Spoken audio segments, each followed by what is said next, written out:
Power Talk almost every week, bringing forward a distinguished personality with power talks and some thought leadership in the area of expertise. And as you know, today we have Dr. K.V. Subramanian with us. He's not an unknown name. We all know him. Still, as a matter of ritual, let me formally introduce with him. Dr. Subramanian is currently the Chief Economic Advisor to the Government of India, a PhD from Chicago Booth and a top-ranking IIT IIM alumnus. He's one of the top experts in the field of banking, corporate governance, economic policy, and his work has been published by leading national and international journals. He has served on the economic committees on corporate governance for the SEBI and on governance of banks for the Reserve Bank of India. He was also a member of SEBI's Committee on Alternative Investment Policy, Primary Markets, Secondary Markets, and Research. Dr. Subramanian has previously worked with American multinational JP Morgan Chase and major Indian MNCs like ICICI Bank and TCS. He was also a board member of the Bandhan Bank, the RBI Academy, and National Institute of Bank Management. Sir is a tenured professor at the Indian School of Business, Hyderabad. He has previously taught at Goizota Business School at Emory University in US. Professor Subramanian has been conferred the Distinguished Alumnus Award by his alma mater, IIT Kanpur. Apart from being the youngest Chief Economic Advisor, Sir is among the youngest to receive this honor from his alma mater. As far as the topic for the day goes, as you understand, he presents the economic survey. The topic is economic reforms post-COVID. And in last few years, friends, Dr. Subramanian has been putting forth unique ideas in the economic survey, which is published by the government. One of them is ethical wealth creation by integrating India's rich economic and spiritual heritage with modern economic ideas. It came forward in 2020 economic survey, and generating virtuous cycle where private investment, growth, and consumption feed into each other to help India become $5 trillion economy. It was featured in 2019 economic survey. The slew of reforms implemented by the government draw on the ideas advocated by Dr. Subramanian. We are fortunate enough to have him with us and to hear from him about his thought leadership on economic reforms post-COVID under the leadership of Honorable Prime Minister Mr. Modi. Sir, if I introduce you with the group, we have Independent Directors Data Bank, which is a policy initiative by Ministry of Corporate Affairs and has been conceived, developed, and now being delivered by IICA. I lead this initiative. We have about 25,000 independent directors on one single platform. We organize one power talk or CEO dialogue almost every week, discussing one important issue. And today I can see the number. We already have 140 plus independent directors logged into this to hear from you, discuss with you. Dear friends, this program is for 1 hour. Dr. Subramanian has engagement at 5 p.m. So we would be hearing him around 30 to 35 minutes, and then I would open the floor for question and answers. I'm sure you would like to interact with him. Over to you, sir, and a warm welcome. Thank you very much, Professor Gupta, and a very good afternoon to all the participants in this session. Thanks to IICA for inviting me to share my thoughts on what I think history will judge as a very path-breaking period for India. During this COVID pandemic, India has been the only country to have implemented so many structural reforms, and has not only implemented these reforms, but has also really brought path-breaking change in the economic thinking itself, which will drive our progress going forward, not only in the coming years, but I'm pretty sure in the in this decade. Let me just give you some perspective in terms of where we were and I'm saying not in a 100-year period, but over a 2,000-year period, where we were, how, our dominance, then our decline significantly during the imperialist era, and also during the socialist period, and where we are headed. As we all must have paid attention, India is now 75-year-old nation, and the reforms that we've put in place now, in my opinion, and I say that with enormous confidence, will really help India be a very, very dominant economic power in the Committee of Nations by the time India is 100. So let me start by first mentioning a fact that many of us don't know. If you go and read the first chapter of the Economic Survey 2019-20, the very first chart there is something that would interest all of you. This is based on Angus Madison's research. Angus Madison painstakingly collected data on the GDP, each country's GDP and the contribution to world GDP over 2,000 years, starting from 180 till 2080, and he has documented this. The first thing and the most important thing that and which is what we highlighted in the 2020 economic survey, is that up until 1750 AD, which is 3/4 of known economic history. I'm using that word known economic history very consciously, because that's what Madison has documented. So up until 1750 AD, India accounted for more than 1/3 of world's GDP. At a minimum, India had 33% of world GDP, and that was in 1750. In earlier centuries, India accounted for more than 40% of world's GDP.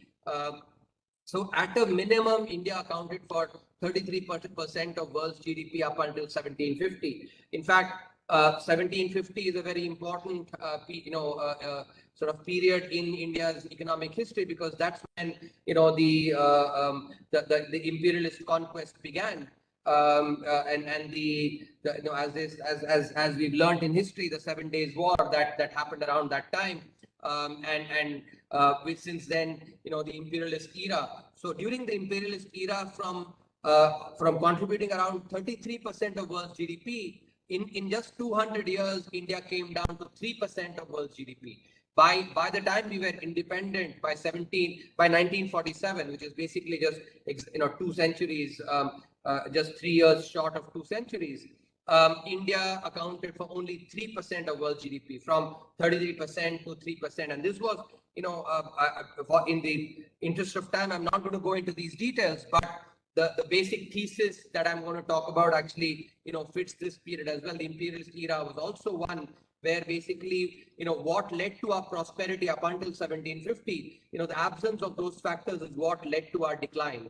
But it did not stop there. Our policies that we followed, economically disastrous policies that we followed in the first 40 years, meant that after being at 3% of world GDP in 1947, by the time 40 years happened, 1987, India was accounting for only 1% of world's GDP. So from 33% to 3%, the imperialist forces brought it down there. But our own politicians actually brought it down from 3% to 1% by 1987, and that was the contribution. So that tryst with this destiny that was promised to us in a speech that we all actually admire for its talk, but the walk never happened, which basically led to from 3% decline to 1%. That tryst with destiny never ever manifested, and we in India became actually such a marginal force, contributing only 1% of world's GDP, despite actually having a large population. Since then, economic liberalization from 1991 onwards, and now 3 decades after, now India accounts for more than 3.5% of world GDP. So we've retrieved lost ground since independence. We are at a level greater than what we were at the time of independence. But that 40 years of decline in the world GDP took another 3 decades to undo that damage and go beyond. So we're actually are contributing about more than 3.5% of world's GDP.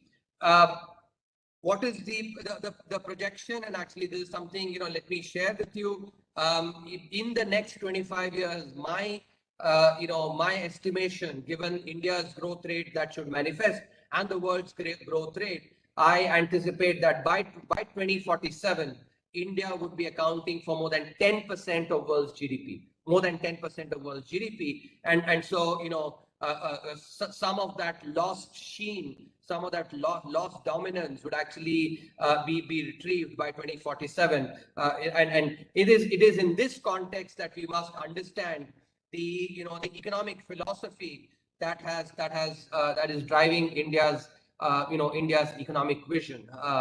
So think about this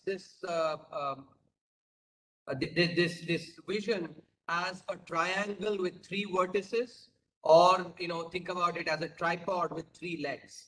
The first leg is about the objectives that we must be pursuing, and that is that at the macroeconomic level we must be focusing on growth and growth alone. And this is important because when we get growth, oftentimes the debate starts saying, growth is fine, but what about inequality? Are we addressing inequality? And inequalities, of course, is a very important, aspect, and we must address that for sure. But the right way to address that is through welfare programs, actually through efficient welfare. So the macroeconomic focus on growth and growth alone, together with efficient welfare, is the objective that we must keep. And in this context, the pandemic year 2020, when the global economy itself went down significantly because of the impact of the pandemic and the economic restrictions that had to be placed, that the performance of the global economy and different constituents of the world economy and India itself must be remembered whenever we think about this debate between growth versus inequality. The fact that last year our growth, was minus 7.3%. In other words, our GDP declined by 7.3%. Of course, there's been a V-shaped recovery in the economy, but when you look at the difference in the, when you open the hood of the car in some sense and start looking at which constituents have been most impacted, it's the less privileged sections that have been impacted far more by this negative growth, which actually tells you that growth is far more important for people at the lower strata of society, lower income strata, compared to the richer ones, because even in a period of minus 7.3% growth, the privileged sections have not been impacted as much. It's the less privileged sections that have been impacted the most. So the logical conclusion from that is that it is indeed growth that is by far the most important for the lower strata, income strata, of the population to actually benefit. And I think the performance since 1991 is testimony to this fact as well. Since 1991, the growth, 6.5–7% average growth that India has clocked has actually indeed helped India to lift, several crores of people, above the poverty line. So that is, very important to actually understand that we have to focus our policies on growth and growth alone at the macroeconomic level, but combine it with efficient welfare. Welfare programs in a country like India are important because, you have actually large sections of the population that are actually that are not as privileged, and so taking care of them is something that is very important. Their efficient welfare is important, and actually now, under this government over the last 7 years, through the use of the JAM Trinity, the Jan Dhan Aadhaar mobile, the welfare programs have become far more efficient. So they're actually much better targeted to those that are, that are the intended beneficiaries of this Trinity. The Aadhaar was something that was, of course, a very important step that was taken by the previous government, a very important infrastructure that was built by the previous government, of Aadhaar. This government, brought in the Jan Dhan, and together with the telecom revolution that was brought in by the steps that were taken under Prime Minister Atal Bihari Vajpayee ji, the mobile. So that completes this trinity of Jan Dhan, Aadhaar, mobile, which has actually been, very, very instrumental in enabling efficient welfare. So the JAM trinity has really helped in reducing inclusion and exclusion errors, and thereby, in ensuring that the welfare programs are well directed. So this is important not only to reduce inequality, because when we do more welfare programs, to building capability and capacity in the lower strata of lower income stratas, that certainly helps to reduce inequality, because oftentimes the inequality is not just in terms of earnings and wealth, but there's also inequality of opportunity, which is quite important. And welfare programs are, especially focused on healthcare and education, are really critical for reducing the inequality of opportunity that exists between the haves and the have-nots. So that is quite important. So that's the first and most important leg, in terms of the objective. So macro focus on growth and growth alone, together with micro focus on efficient welfare, through the use of JAM Trinity, more technology, analytics, etc., to really direct the and the welfare programs not only reduce inequality, but also put money in the hands of people at the bottom of the pyramid, and thereby also help in increasing aggregate demand in the economy. The second key pillar, or the leg of this tripod, is a focus on wealth creation and ethical wealth creation that is consistent with our DNA.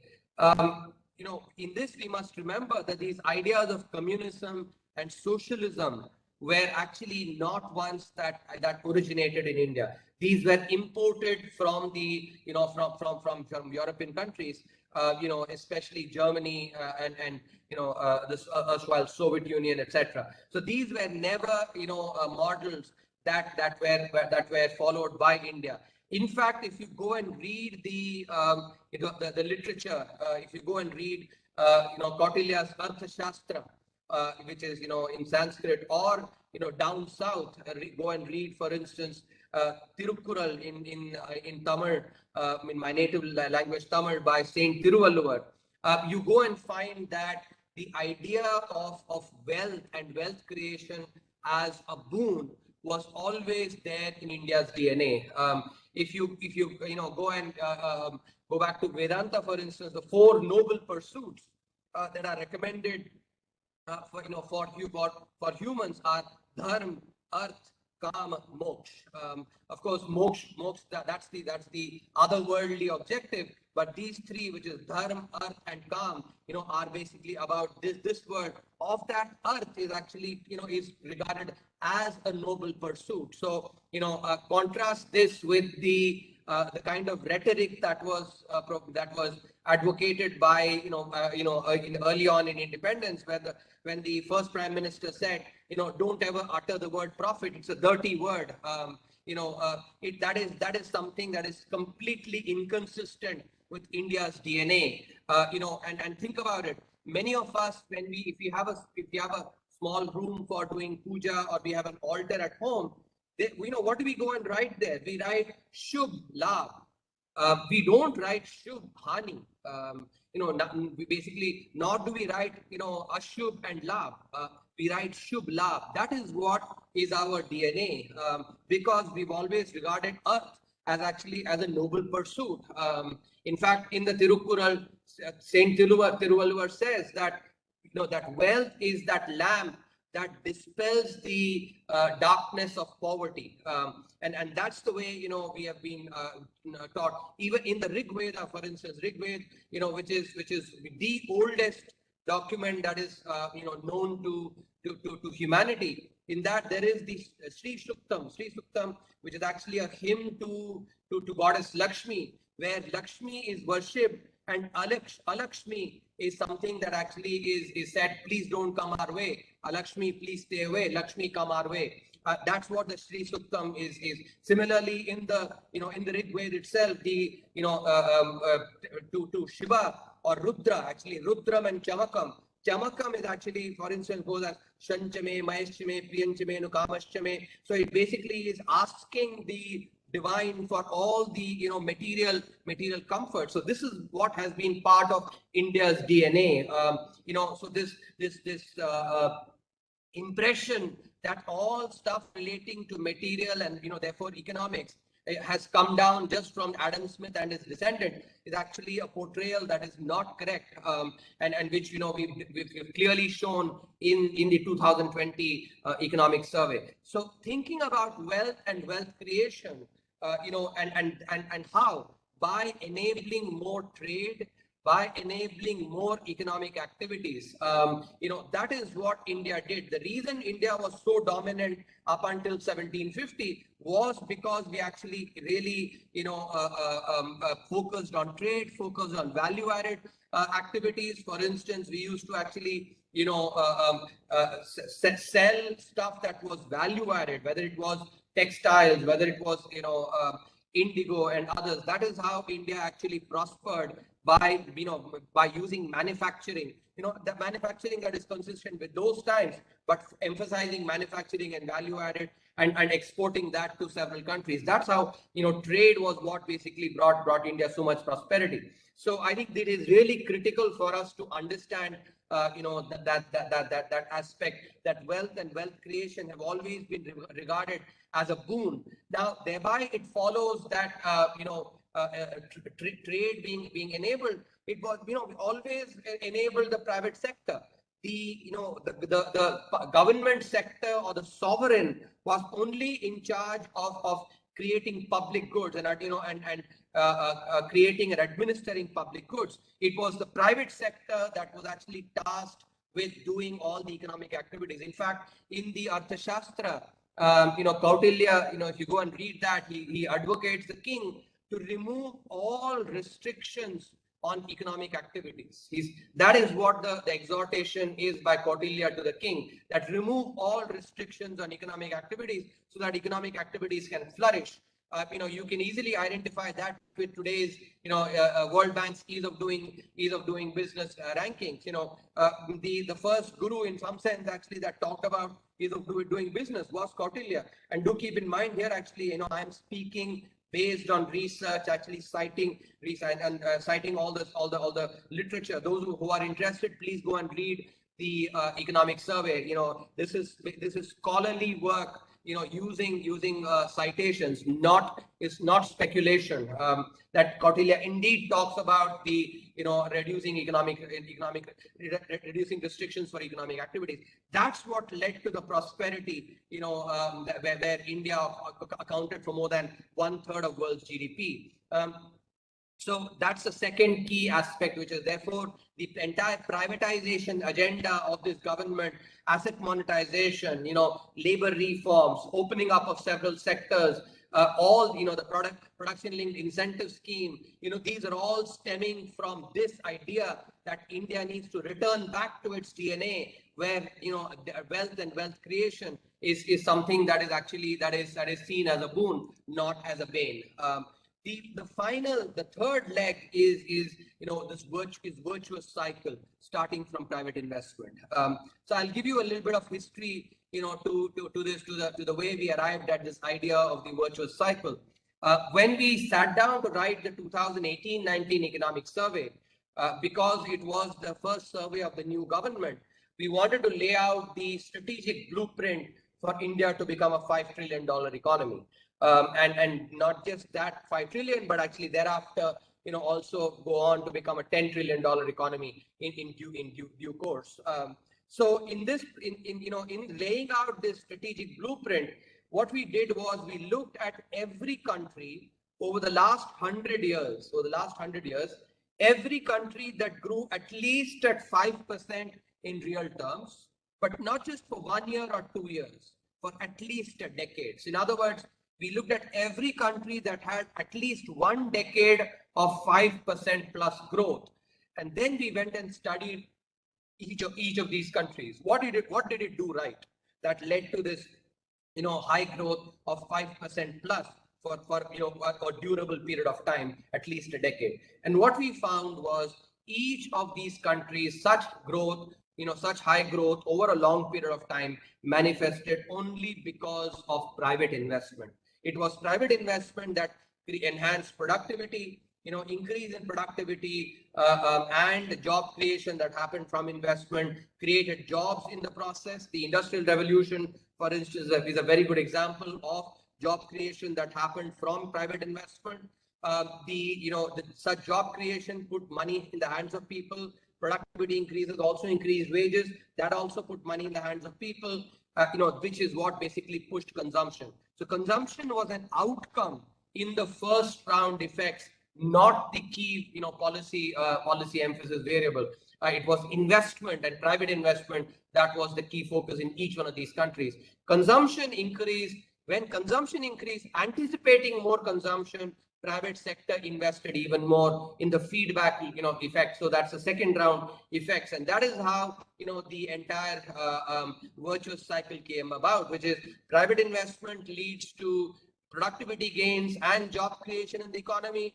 That actually enables more money in the hands of people, which pushes consumption, more consumption that is anticipated then makes corporates invest even more. And that is how this virtuous cycle proceeds, which continues accelerating growth. And in this process, the government has to play a role as a facilitator. And here, supply side reforms, where we've actually the labor reforms, the agricultural reforms, the enterprise policy focused on private sector, the opening up of several sectors for FDI, the financial sector reforms. These are all very important in this process of encouraging private investment. And the capital expenditure driven policy, of the sovereign itself, fiscal policy focused on capital expenditures, also is very important, because one of the key aspects that I've always believed in as an economic policy maker is that the way we would treat our own money, the care with which we would treat or invest our own money, we have to actually treat the taxpayers' money with even more respect, even more reverence. The taxpayers' money, and that is why we've emphasized capital expenditure, because when you put 1 rupee of the taxpayers' money on capital expenditure, that adds about 4.5 rupees to between 4.5 to 5 rupees to the economy. In contrast, if we put that 1 rupee on revenue expenditure, you add only 98 paisa, between 92 to 98 paisa, if you put 1 rupee in revenue expenditure. Subsidies, for instance, actually are an example of revenue expenditure. So, investing in capital expenditure is actually revering or respecting the taxpayers' money, because it leads to sustained growth, enables private investment, and thereby enables the virtuous cycle. So these have been the three key pillars, if you will, that has actually led to the slew of reforms. Given these reforms, I anticipate the investment rate in the economy to touch 40%. So what we economists use the proportion of gross fixed capital formation to GDP in the economy to touch 40% soon. In a year or two from now, or move towards 40%, and productivity also to improve.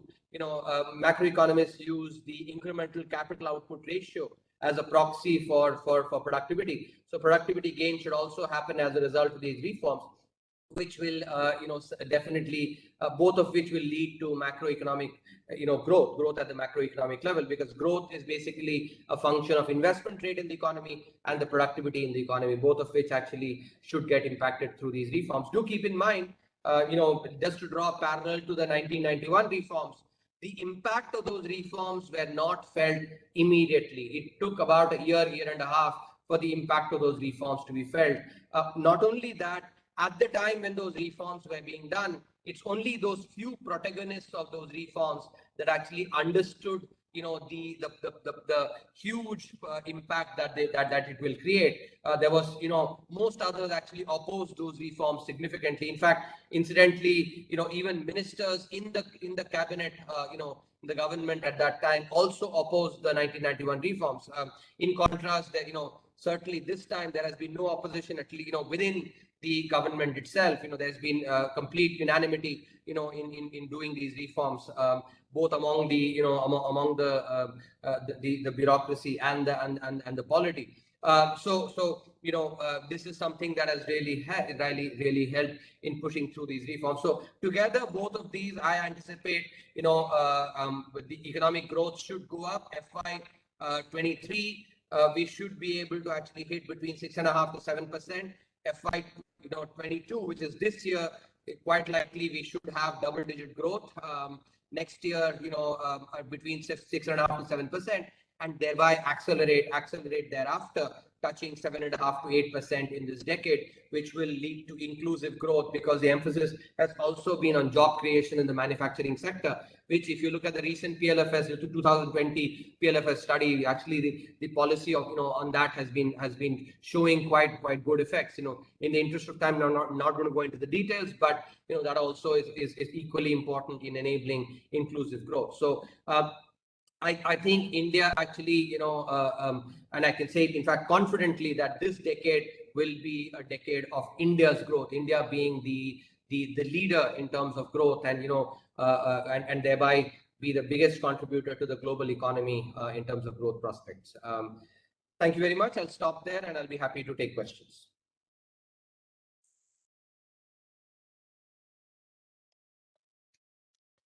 Thank you, sir, for a very insightful talk and helping us to understand the journey uh, right from the ancient literature to the global research, and your own unique way of articulating and presenting before us the facts with a vision which is crystal clear in terms of how we would be placed when we will be celebrating 100 years of Azadi Ka Amrit Mahotsav in 2047. Now I open the floor for the question answers. We still have 15 minutes for to spend on this, and I can see there are a lot many questions. So who would like to go first, please? If you can raise your hand so that we pick up one after another.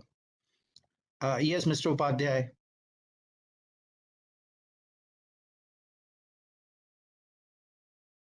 Please unmute yourself, sir. Mr. Upadhyay, please unmute yourself.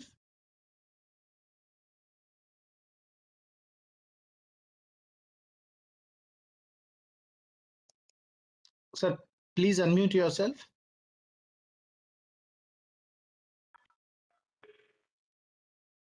Right दिया है उन्होंने, किया नहीं अब तक, please. Mr. Upadhyay, we can't hear you. Please unmute yourself. Okay, in the meantime, can I take up Mr. Sridhar?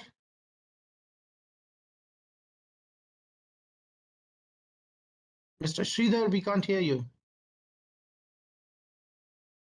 We have given you the rights.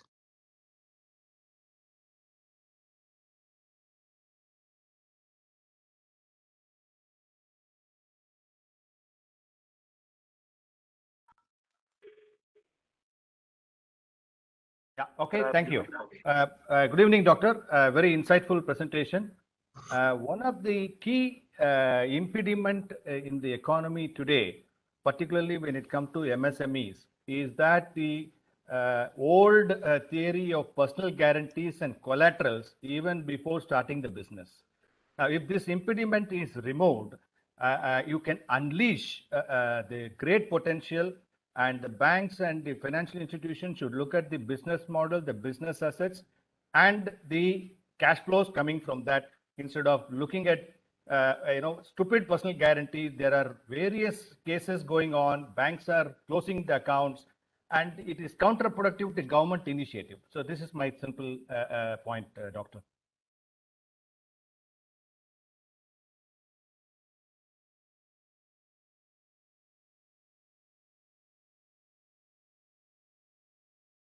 So, by the way, the administrator needs to be far more efficient on this. I think all of us actually are getting unmuted. If you want to utilize the remaining time efficiently, administrator will have to be actually more efficient on this. Thank you. So yeah, I think on Sridharji, I agree with you that the banks need to be looking at cash flows. In fact, banks have actually not been looking that much as at cash flow because they only do primarily collateral-based lending. For instance, service sector, which, which accounts for almost 60% of economic activity, they often don't get as much loans. That said, I actually must say there's been a lot of hanky-panky that has happened by promoters as well. And I think in today's world, and I think this is something which I actually want to mention, given that we are in the 75th year of independence, all of us actually need to think about not only our entitlements, but also think about our dharma, or our duty, or, actually, I would use the word dharma because duty is, inadequate to capture the word dharma. Dharma is actually far more profound.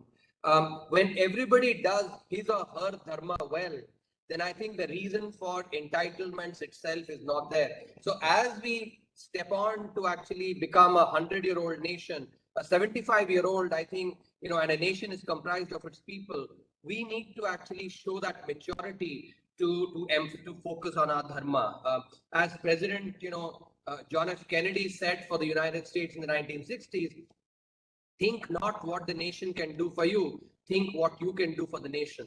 And I think that captures this idea of dharma actually. And I'm saying this in the context of so much hanky-panky that is done by promoters.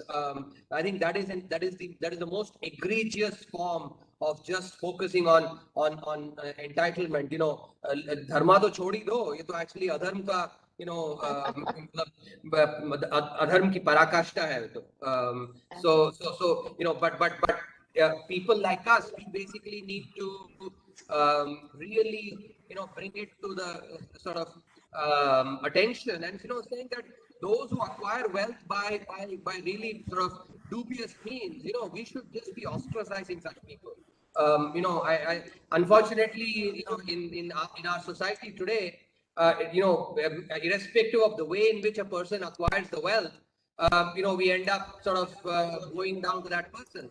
But if you go and read our scriptures, actually, and read what is our heritage, it is not just wealth, but acquiring wealth through the right means that is focused on.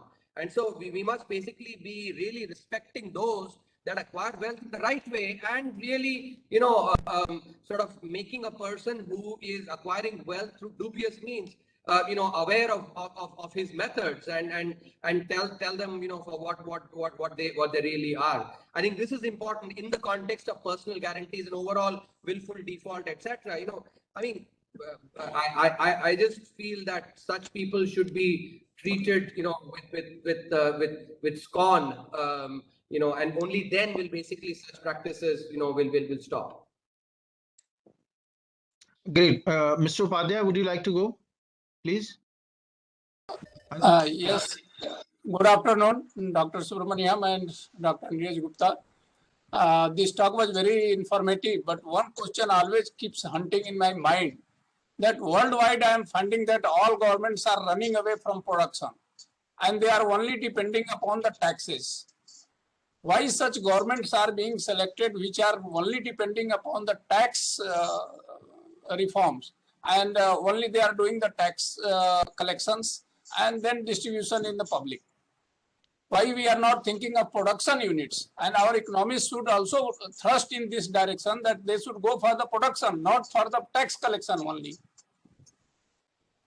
So I think I answered this, Mr. Upadhyay. We've been there, and seen it, that, when government gets into production, what you get is indolence and inefficiency. And I think, that's what we have to acknowledge. Government's job is to create public goods, whether it's education, healthcare, safety. These are the things that actually, and that is quite, and for that the government has to tax to be able to deliver these public goods. Government has no business being in business because all it generates is indolence and inefficiency in that process. So production by the government, I will be the last person to recommend that, because in my mind, and actually, and the economic theory is absolutely clear, that if you want the taxpayers' money to actually be, to not generate any value at all, that's when you should ask government to do production. I think, and there are umpteen examples of that. Air India, I think, is the best example. Okay. It is being made sick, but the other way, suppose a private partner is making the road, can he recover the money what he has invested in a shorter time and with the same rate at what the government is recovering? No, it is not possible. But government can do this one, because even up to toll tax, they are collecting the money and they are getting their fund matured. Can I, Mr. Upadhyay, let's, I would urge you to go and read the economic survey chapter, on privatization and wealth creation. Look, I do not give opinion. Everything I speak is based on evidence, carefully constructed evidence. And so, please go and refer to the evidence on this. Look at the chapter in the 2019-20 survey on privatization and wealth creation, the benefits that it creates for all stakeholders, even employment, and that is because of the efficiency gains that come. So let's not talk based on anecdotes, and in this context, I must say, when, to my students, I actually tell them the difference between, good thinking and bad thinking. Good thinking and bad thinking is all an interplay of 3 A's. Bad thinking is based on anecdotes. Good thinking is based on aggregates and averages. And the aggregates and averages in this context, the evidence and the inference is absolutely clear that if we want the taxpayers' money to be deployed the best, then it is best to actually let that in public goods, actually education, healthcare, rather than going and running aircrafts or hotels. Great. Mr. Sunil Parekh has a question, sir. Mr. Parekh, would you like to go? Yeah, Neeraj, thank you. Dr. Subramanian, it was a pleasure listening to you. I have 2 very quick questions. One is that the economic growth rate before the pandemic was also reducing for 8 quarters, which was 2 years consecutively. And my worry is that what we are seeing in terms of growth this year is just a rebound. How are you feeling so bullish about the fact that the trends that actually led to a lower growth before the pandemics, those conditions will not prevail in the future? Second point is to do with the fact that you have said private investment is the way forward for economic development over long decades, as history shows of other countries. But sir, private investment only follows the route of demand in the market. And for that, the precondition is that there is expendable money, surplus money in the economy, money in the hands of people that creates the demand. And it is only then that private investment goes forward. Public investments, on the other hand, it's easy because it is collected from tax and it is for public goods. So this model has an inherent risk that if you do not have the adequate level of demand in the market, private investment will not flow. What are your views on this? Thank you. Mr. Parekh, let me, on your second question, I already spoke on this. As I said, in the second round effects, so what you're focusing on is actually, one part of this virtuous cycle, which is that, when you look at the what is the chicken and what is the egg, and this is something which we did that because at the macroeconomic level, do keep in mind that every variable is both a cause and an effect. Because as you said, consumption leads to investment, but even investment also leads to consumption. And especially when you look at it over a long period, 20 years, 30 years, or 40 years, then every variable is both a cause and an effect. And therefore, what you require is scholarly research to disentangle what is the first, what is the first move actually, because these are like domino effects, right? What is the one that first moves that leads to actually other dominoes falling and thereby other, sequence of dominoes falling. And that is where private investment is the first domino, in some sense, the ball that sets that domino effect going. you're absolutely right that in the second round effect, if for instance, consumption does not pick up at all, let's say for 2, 3, 4 years, then, investment will not pick up. You're absolutely right on that. But, this also actually you have to keep in mind. But when investment happens, especially for instance, construction sector activity goes up. And we saw this in the fourth quarter this year. Because of the focus on capex by the government, construction sector activity grew by 15% in the fourth quarter. What happened as a result? Consumption actually grew by almost 3% this year, in that quarter, after having declined for three quarters. Why? Because consumption is actually driven not only by people like us, but also by people at the bottom of the pyramid. And construction sector in particular accounts for a lot of jobs in the informal sector. So if you find, people like urban poor, migrant labor, they work a lot in the construction sites. So when you have capital expenditure, especially real estate, even if it's a private sector company that's building a factory, let's say, you will have construction activity, and that creates jobs for basically people, at the bottom of the pyramid, your urban poor. That is what pushes consumption. So, it is what is important to understand is that even investment, the investment that basically has an impact on real estate activity and construction activity creates demand as well. It's just that, it creates with a 5 to 6 month lag typically, does not happen immediately. But when you just give, let's say, if you give doles to increase, consumption, the problem that happens with that is like giving steroids to a patient who is sick, that it will basically, sort of alleviate some of the symptoms. But once you take out the steroids, actually the problem will come back with even bigger, in an even bigger fashion.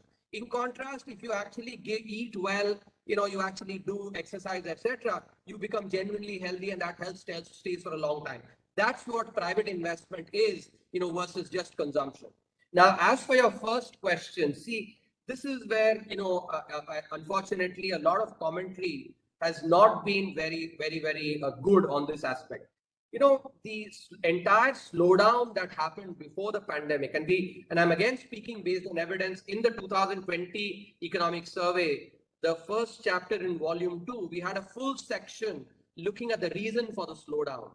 The entire slowdown happened because of the financial sector. Why? Because you had actually the bad loans that were created, up until 2014. Those bad loans, initially people did not acknowledge we had a problem in the financial sector. Banks, continued evergreening and doing zombie lending. By the time the problems were recognized, think about it, a heart patient that actually required a bypass. By the time that was recognized, it became a quadruple bypass. And then because of the quadruple bypass, the patient actually was very risk averse to even walk, let alone run.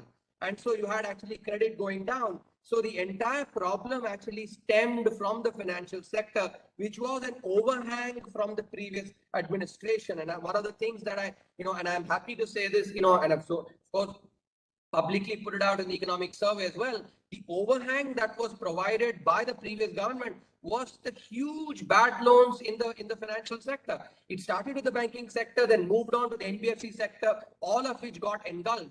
And research by scholars at the University of Chicago, and Princeton University, and even research by IMF also shows that when economic slowdown comes from or a recession comes because of problems in the financial sector, there are two things that happen. One, the effect of that manifests with a lag. It doesn't come immediately. Just take a contrast. Take COVID, for instance. As soon as the pandemic hit the world economy, immediately there was an impact. But if you take the global financial crisis, problems were brewing, on the financial sector for 5-6 years before they actually came up to the surface. That's one. Second, the impact of problems that start from the financial sector, impact is long lasting. Again, use the COVID crisis versus the global financial crisis as an example. Last year, the global economy was in recession. This year, there's going to be good growth. In contrast, because of the global financial crisis, the entire thing, the global economy suffered for 3-4 years. That is actually something that is important to understand. So the entire growth slowdown, it was not because of demonetization, it is not because of GST, it was because of the financial sector problems. And let me tell you, there is a paper by the current chief economist of the IMF, Geeta Gopinath, on demonetization. They tried their damn best to try and find some impact of demonetization on macroeconomic growth. They could not find anything. I've read that chapter, that paper very carefully. There is no impact of demonetization on growth. In fact, that's why they try to do, basically, because they're not able to find anything at the macroeconomic level, they try to go and find across sectors. Yeah, and something they find with nothing at the macroeconomic level. So this notion that demonetization and GST, these accounted for, that is basically politically driven economic commentary. And I have no interest in giving you any political driven economic commentary. I speak based on data, based on authentic, actually based my honest assessment of this. Thank you very much, Dr. Subramanian. Thank you, sir. I can see Madam Ghadiali has a question. Madam, would you like to go, please? Unmute yourself, please. Please unmute yourself. Thank you. First of all, I'm very glad that you referred to the ancient scriptures and Chanakya and Tiruvallur and all that, because that's really important for us to know where we come from, and wealth creation being a noble activity. Now, in this context, I just wanted to know, because we have gone through COVID and all that, I have been thinking for a long time, this rural employment scheme has helped our rural economy. It's also increased the purchasing power, which means there is more goods to be produced and more goods to be sold, and there's more retail sector and more production. Everything increases the moment there's more money in the hands of people. So are you thinking in terms of starting an urban employment guarantee scheme? Because I think we have a lot of urban poor. Of course, you talked about construction workers, which is very important. They need to be there, and because we have open construction sector, in spite of COVID, here we have a lot of COVID in Tamil Nadu, but construction is going on and workers are able to feed themselves. It's a very good decision. But what I'm saying, are we thinking of urban employment guarantee scheme so that there can be more wealth in the people, hands of people, there'll be more production and more prosperity, more retail, more everything? So, Madam, we've already thought about that urban guarantee, and we've decided that is not a good idea. And I'll tell you why. So, multiple reasons. Firstly, if you look at the research on Manrega, which is basically the rural job guarantee scheme, during bad times like this, distress times, it does provide distress employment.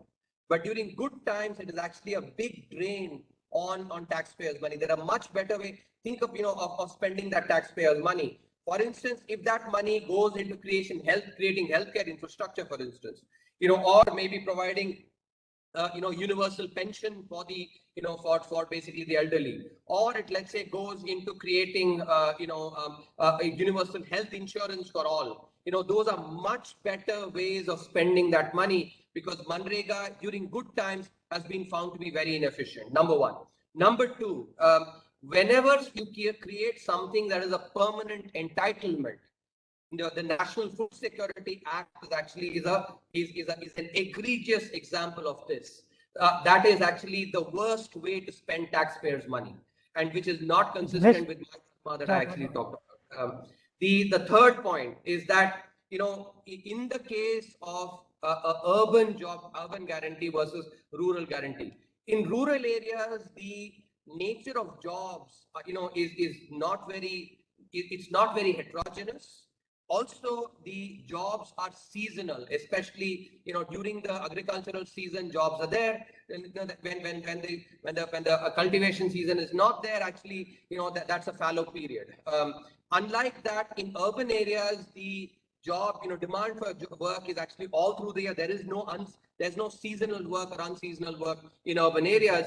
And the variety of work in urban areas is far greater. You have carpenters, you have painters, you have masons, you have all kinds of different construction workers. That is not the case in rural areas. So as a result, if you have to determine a wage, keep a wage. Rural Manrega basically has one wage for the least skilled, but here you have actually various skill levels, and you have to actually, it cannot be done with just one simple wage. Finally, and the most important point, which is actually, I think, the clincher in my opinion, if you have to actually come up with an urban job guarantee program, because cost of living is higher in urban areas than in rural areas, you will have to keep that wage to be higher than the rural areas. It'll have to be 20-30% higher for sure. What will that do? That will actually lead to more migration away from the rural areas onto urban areas, and thereby exacerbating the problem, of migrant labor. For all these reasons, we actually did consider the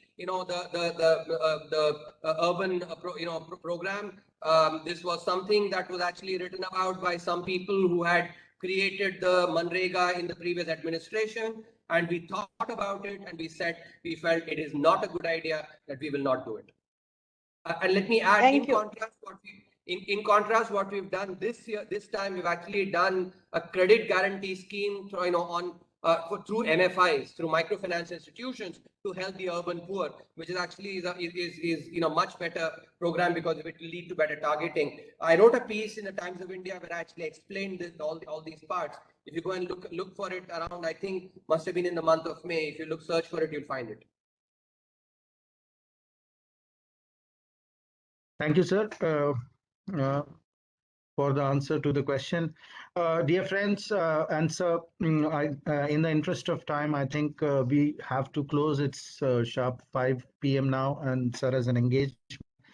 I would like to thank you, sir, from IIC and on behalf of this entire group, which touched around 180 participants for today's workshop. It was really insightful, and I'm especially thankful to you for listening to our questions and patiently answering them with data, evidence, and illogical reasoning. So thank you so much, and thanks for accepting our invite, being with us.